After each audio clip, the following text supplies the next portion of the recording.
పల్లెటూరులో ఉన్నంత ప్రశాంతం మరెక్కడా ఉండదు. అసలు మ్యాటర్ ఏంటంటే చాలా నెలల తర్వాత నేను మా అమ్ము కలిసి మా అత్త వాళ్ళ ఇంటికి అయితే వచ్చాము. ఇంకా మేము వచ్చామని చెప్పి మా అత్త వాళ్ళు మా కోసం స్పెషల్ గా దమ్కా బిర్యానీ అయితే ప్రిపేర్ చేస్తున్నారు. ఇంకా దమ్కా బిర్యానీ చేయడానికి కావాల్సిన ఇంగ్రీడియంట్స్ అన్ని పక్కన పెట్టుకుని ఉన్నారు. ఇంకా వేడివేడిగా అన్నం మరియు చికెన్ సపరేట్ గా వండుకొని అవి రెండు మిక్సింగ్ చేసేసి ఇంక దమ్కి పెట్టేస్తే మనకు కావాల్సిన వేడివేడిగా దమ్కా బిర్యానీ అయితే రెడీ అయిపోతుంది.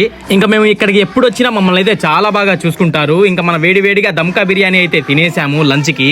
ఇంకా తినేసి ఈ విలేజ్ లో నేరేడు చెట్లు ఎక్కువ ఉంటాయని చెప్పి ఇంకా నేరేడుకాయలకు వద్దామని చెప్పి అయితే ఫారెస్ట్ లోపలికి వెళ్తా ఉన్నాము. ఇంకా ఫారెస్ట్ లోపలికి వెళ్తా ఉంటే ఈ దారి చూడండి గృహలాగా ఎలా ఉందో. ఇంకా లోపలికి వెళ్లే కొద్ది భయం వేస్తుంది, ఎక్కడ పూలు వచ్చి మనల్ని కొరికేస్తుందో అని చెప్పి. నేను ఇంతలా భయపడుతుంటే అమ్ము చూడండి అసలు భయమే లేకుండా ఎంత హ్యాపీగా వస్తుందో. ఎంతైనా వాళ్ళ ఊరు కదా, వాళ్ళకేం భయం ఉంటుంది. ఇంకా ఫైనలీ మేమైతే నేరేడుకాయల చెట్టు దగ్గరికి అయితే రీచ్ అయిపోయాము. చూడండి చెట్టు మొత్తం కాయలే. అమ్ము అయితే కొమ్మలు కొమ్మలు ఇంచేసుకుంటా నేరేడుకాయలు అయితే అన్ని కోసుకుంటా ఉంది. ఇక్కడ చూడండి మా అల్లుడు అయితే నేరేడుకాయల వర్షమే కురిపిస్తా ఉన్నాడు. ఇంకా పైనుంచి పడుతున్న నేరేడుకాయల వర్షాన్ని అయితే మేము చేతితో పట్టుకోలేక చున్నీతో అయితే పట్టుకుంటా ఉన్నాము. ఇక్కడ మేము పట్టుకున్న కాయల కంటే కింద పడిన కాయలే ఎక్కువ.